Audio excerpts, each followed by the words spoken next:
कहानी नीरू की है। पंजाब की नीरू की शादी दिल्ली के राहुल से होती है।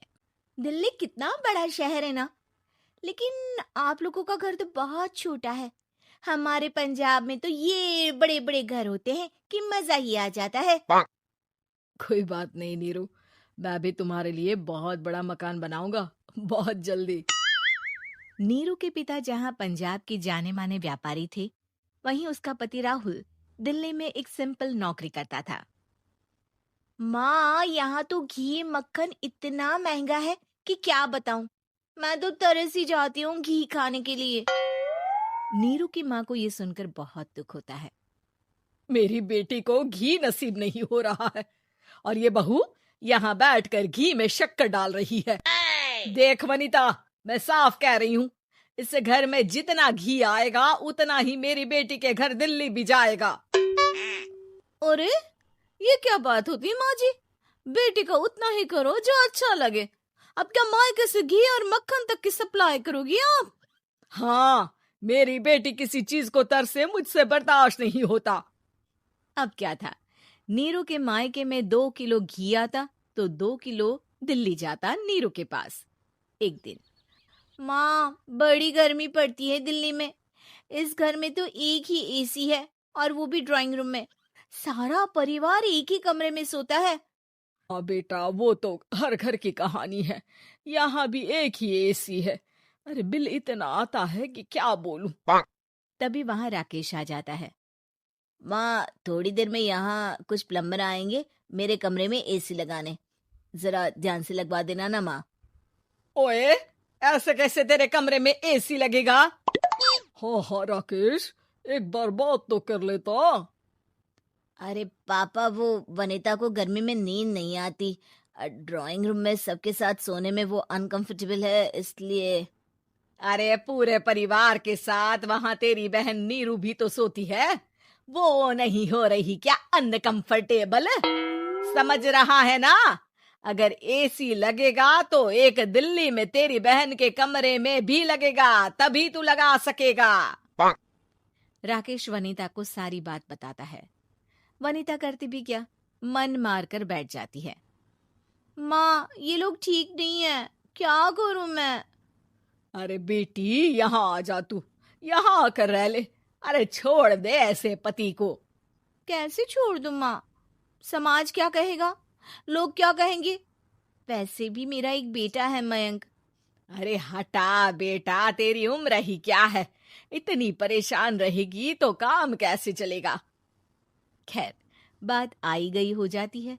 माँ को लगता है कि नीरू ठीक है, तो वहीं नीरू के मन में एक ही लाइन चल रही होती है, यहाँ आजा। माँ ने तो बोल ही दिया है कि यहाँ आजा। बस मयंक थोड़ा सा बड़ा हो जाए, इन गरीबों को छोड़कर मैं वापस माँ के पास ही चली जाऊंगी। वो इसी सोच में बाजार में चल रही थी कि मैम, आपका दुपट्टा जमीन को छू रहा है। नीरू जैसे ही उस लड़के की तरफ देखती है, देखती ही रह जाती है। हाय रे, कितना सुंदर लड़का है ये। अब क्या हुआ? मैंने कहा आपका दुपट्टा। तो खुद ही उठाकर दे दो ना। लड़का समझ जाता है कि नीरू उस पर फिदा हो चुकी है। वो उससे उसका नंबर लेकर चला जाता है। अब क्या था, नीरू और रोहित में लगातार बातें होने लगती है। मैं हरियाणा का रहने वाला हूँ, यहाँ एक बड़ी कंपनी का मैनेजर हूँ। अच्छा, और कितने बच्चे हैं तुम्हारे? बच्चे? अरे मेरी तो शादी भी नहीं हुई है। तुम बताओ, शादी करोगी? नीरू शर्मा जाती है। अब लेकिन मैं तो पहले से ही शादीशुदा हूँ। मुझे फर्क नहीं पड़ता, बस तुम शादी कर लो। भाग चलते हैं, बहुत पैसे वाला हूं मैं, हमेशा खुश रखूंगा तुम्हें। नीरू रोहित से मिलकर सारा प्लान बना लेती है और फिर एक दिन घर से भाग जाती है। दोनों शादी कर लेते हैं। शादी के बाद, क्या बात है नीरू, तुम्हें परेशान सा देखता हूँ, सब ठीक तो है ना? हाँ हाँ, सब ठीक है।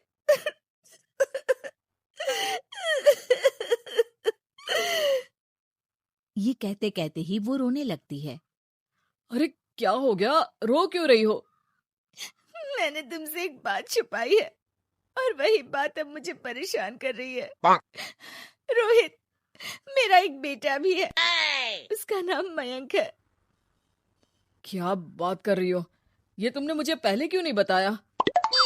देखो नीरू, मेरी माँ को मैंने ये नहीं बताया है कि तुम शादीशुदा हो। बच्चा मैं मैनेज नहीं कर पाऊंगा।